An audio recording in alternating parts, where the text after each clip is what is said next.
नमस्कार, स्वागत है आपका आरपीडी न्यूज में। बांसवाड़ा विधानसभा क्षेत्र से कांग्रेस पार्टी के युवा नेता, प्रदेश सचिव राजीव गांधी पंचायती राज संगठन, मंडल अध्यक्ष खेरडाबरा मंडल, ब्लॉक बांसवाड़ा जिला अध्यक्ष और कांग्रेस सेवा दल यंग ब्रिगेड के रूप में पार्टी के प्रति अहम भूमिका अदा कर रहे मिलन चाहिल की माता लता नीनामा ने इस बार कांग्रेस पार्टी से विधायक पद की दावेदारी जताते हुए टिकट हेतु आवेदन किया है। कांग्रेस सेवा दल यंग ब्रिगेड और युवा नेता मिलन चाहिल ने मीडिया से रूबरू होते हुए बताया कि पार्टी ने अगर मेरी माताजी को टिकट देकर सेवा का मौका दिया तो हम पार्टी की उम्मीदों पर खरा उतरने का पुरजोर प्रयास करेंगे, मिलकर क्षेत्र का चहुमुखी विकास करेंगे। आइए सुनते हैं आरपीडी न्यूज प्रधान संपादक बिरबल कड़वा की मिलन चाहिल के साथ हुई चुनावी चर्चा।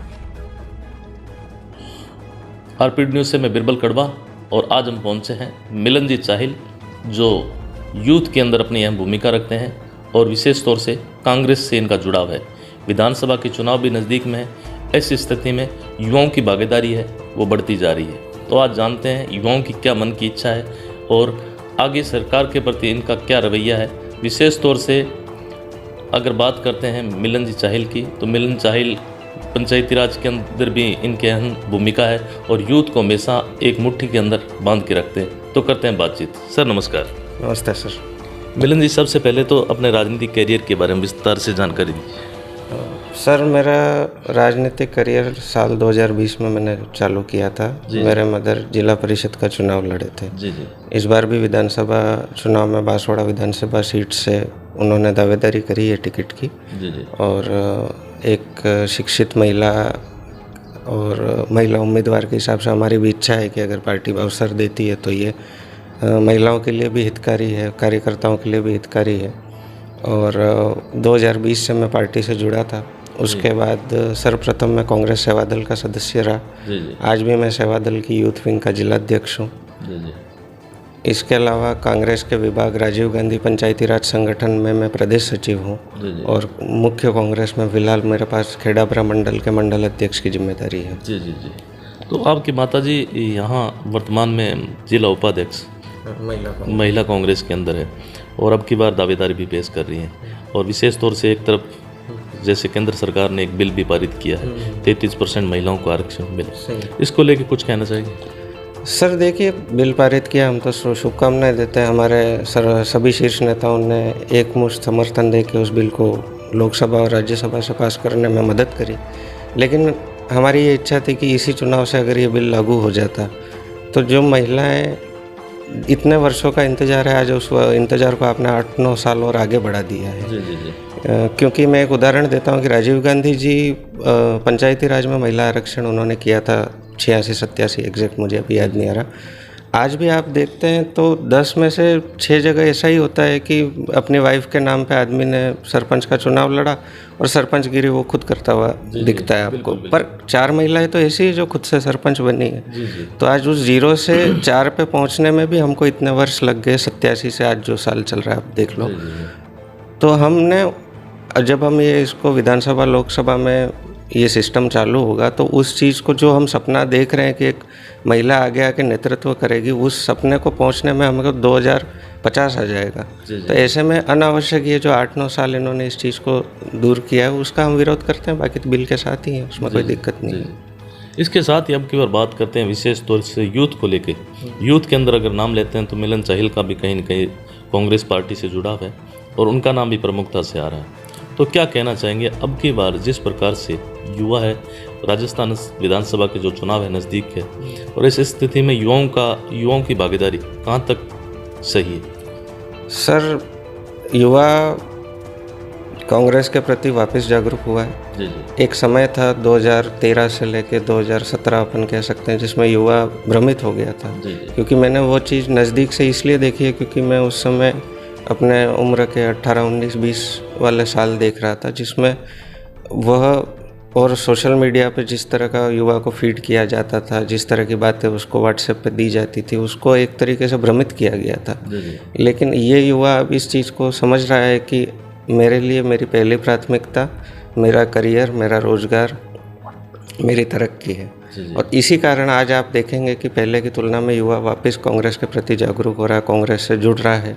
आज भी हमारी बांसवाड़ा ज़िले की भी कांग्रेस कमेटी की बात करें, कभी आप पधारें तो आप देखेंगे कि युवा की संख्या वहाँ पे काफ़ी बड़ी है पिछले सालों की तुलना में। मैं स्वयं जैसे अभी 28 वर्ष का हूँ। कांग्रेस पार्टी ने मुझे मुख्य कांग्रेस में मंडल अध्यक्ष की जिम्मेदारी दे रखी है। अग्रिम विभाग में मैं प्रदेश सचिव हूँ।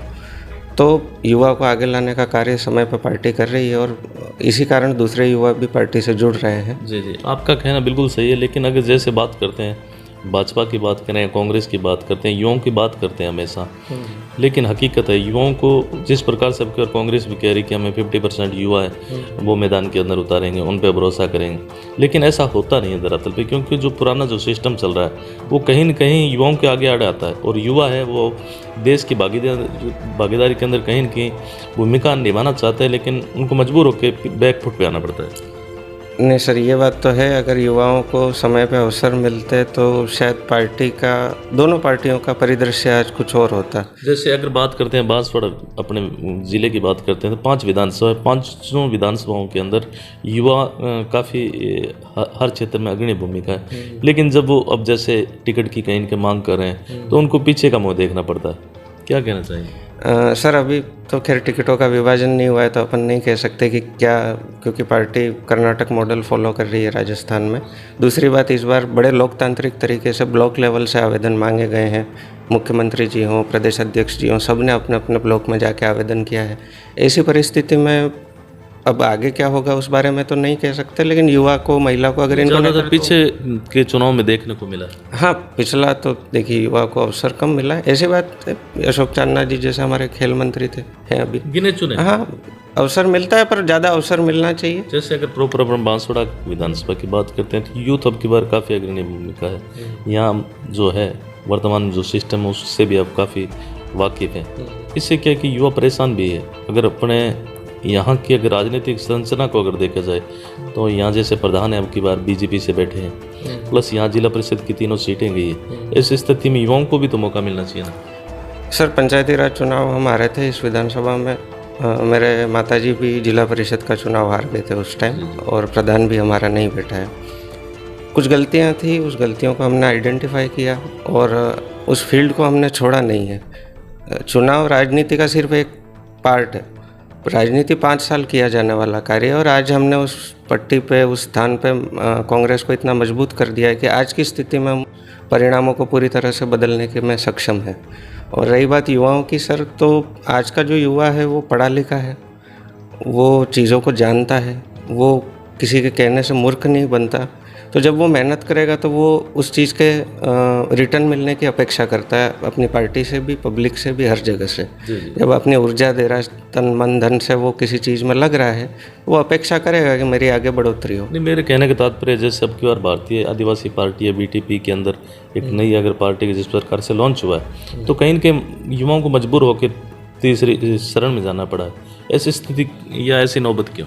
सर देखिए, 2 बातें। बीटीपी या भारतीय आदिवासी पार्टी की जो विचारधारा है, मैं ये कहता हूँ कि अगर समाज के प्रति कोई जागरूक होना चाहता है उससे हमको कोई आपत्ति नहीं है। मैं भी आदिवासी माँ का बेटा हूँ, ठीक है, लेकिन आप एक समाज की विचारधारा और समाज की बात करके आप उसका राजनीतिक रोटियां सेकोगे तो फिर वो चीज़ आप समाज से अहित करते हो। जैसे मैं उदाहरण देता हूँ आपको, बीटीपी का ओरिजिन आपने को पता ही है, उदय गुजरात से हुई थी। छोटूभाई वसावा इनके राष्ट्रीय अध्यक्ष थे शायद। आज गुजरात में क्या स्थिति है? छोटूभाई खुद हार गए। दाऊद ज़िले में मेरी ड्यूटी लगी थी। दाऊद में सर आदिवासी आबादी लगभग 90% के आसपास है, और वहाँ पे आदिवासी अस्मिता को लेकर लोग बिल्कुल मुखर हैं। वहाँ पे बड़े बड़े बिजनेसमैन भी हाथ में कड़ा पहनना और इस तरह से वो रहते हैं, उनकी लाइफस्टाइल ऐसी है। लेकिन वहाँ पे बीटीपी नोटा से भी कम वोट लाती है। तो मैंने पूछा वहाँ पे लोकल लोगों से, मैं 3 महीना गुजरात चुनाव में रहा, कि मैंने कहा ऐसा क्यों है? तो उन्होंने कहा कि हमने इनका प्रयोग कर करके देख लिया। समाज की बात करते हैं, पद पे जाते हैं, उसके बाद फिर समाज के हित में ये कुछ करते नहीं है। तो हमने सोच लिया है कि हमको मुख्य धारा की पार्टियों को वोट देना है। समाज का काम है वो सामाजिक मंच पे करेंगे, उसके कारण हम राजनीति नहीं करेंगे। जी जी। अब की बार चाहे सब क्या रहेगी, आपके मुद्दे क्या रहेंगे अगर यहाँ कांग्रेस पार्टी से किसी को अगर यूथ को उतारा जाए या अगर कांग्रेस पार्टी के मुद्दे क्या रहेंगे विशेष तौर से बांसवाड़ा विधानसभा के?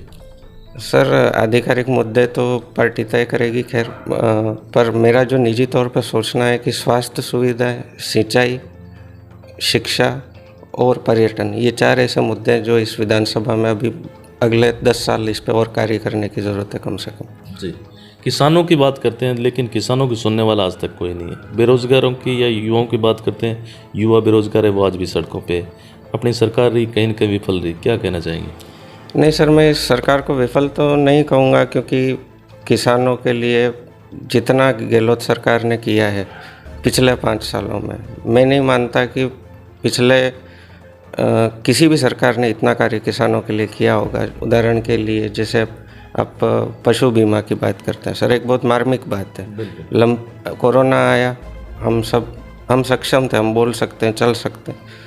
उनका कोरोना ही था वो जो लंपी डिजीज़ आई थी पशुओं में। और मैं क्योंकि गौ सेवा में अक्सर समय देता रहता हूँ, तो मैंने मेरी आंखों से देखा है वो किस तरह से उन गायों की जो पीड़ा होती है। ऐसे पशुपालक की अगर गाय मर गई तो उसकी वो हैसियत नहीं है कि वो 50,000 60,000 अचानक से अलमारी से निकाल कर वो एक नई गाय ले आएगा। उसका पूरा दूध देने वाला पशु उसका चला गया।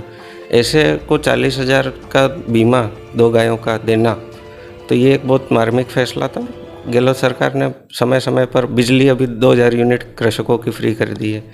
तो ये फैसले जो पार्टी ने करे हैं वो बहुत, घोषणा करना एक अलग चीज़ है, लेकिन धरातल पे अगर आप जाके देखोगे तो इसका आपको 25% भी इसका रिजल्ट नहीं मिलेगा। सर जब शुरुआत होती है, क्योंकि ये साल भर हुआ है इन चीज़ों को आए हुए, कुछ लोगों की जागरूकता की भी कमी होती है, कुछ सिस्टम में भी कमी होती है।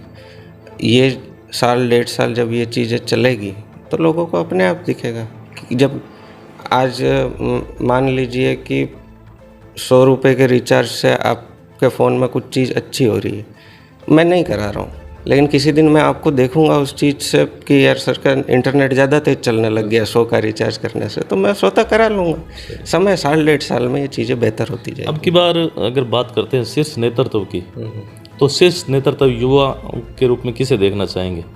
विशेष तौर से जब अब की बार अपनी सरकार कहीं न कहीं गिरी रही और सरकार गिरने की नौबत भी आ गई थी, ऐसी स्थिति में अगर वर्तमान में भी युवाओं के अंदर भय की स्थिति, क्या कहना चाहेंगे?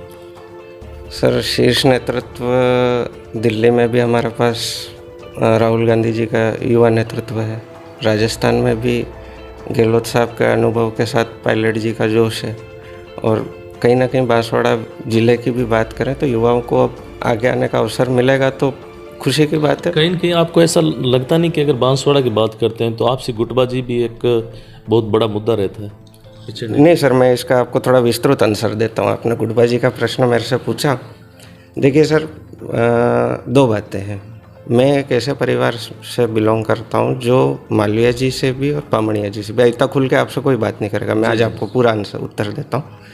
दोनों से उस समय से जुड़ा हुआ है जब वो दोनों शायद विधायक भी नहीं थे, तब से हमारे पारिवारिक संबंध है।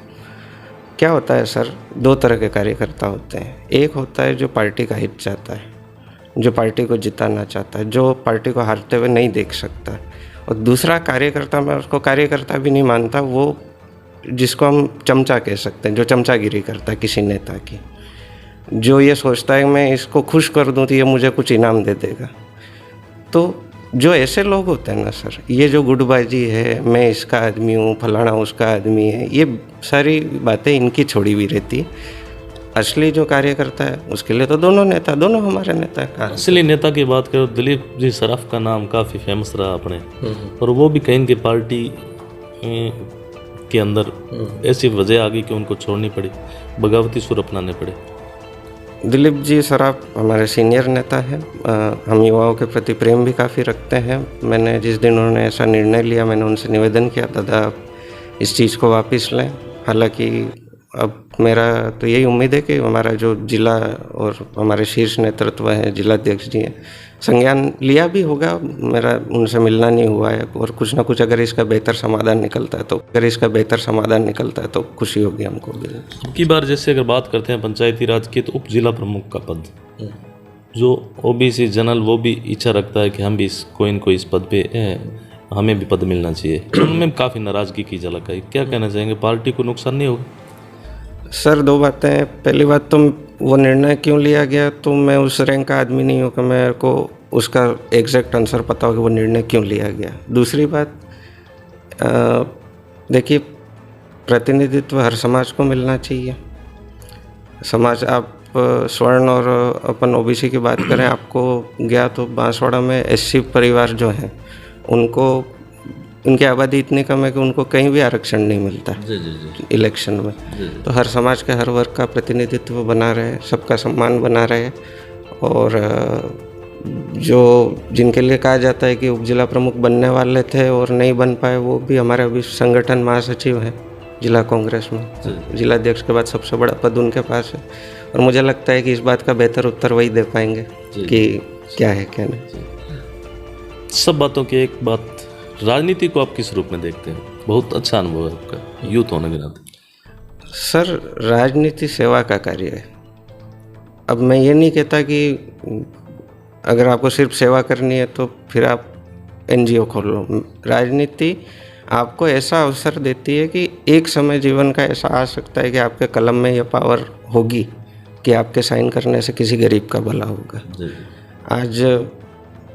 आज हम, मेरे जीवन के कई अनुभव ऐसे रहते हैं कि किसी को खून उपलब्ध करा दिया, किसी का बहुत बड़े बड़े विवाद सुलझा दिए। ऐसे ये काम ऐसे करते हैं जो हम कभी गिनाते नहीं।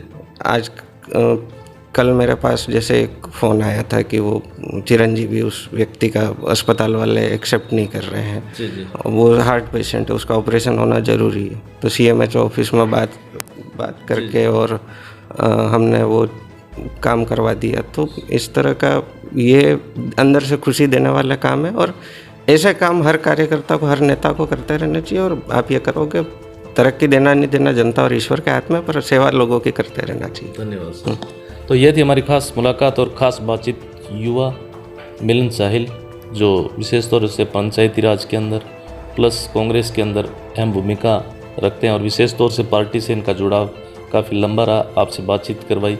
साथियों, कमेंट करके बताना कि अब की बार अगर बांसवाड़ा विधानसभा की बात करें तो यह कमान युवा के हाथ में होनी चाहिए, या जो पुराना जो सिस्टम चला आ रहा है उन्हीं को मिलनी चाहिए।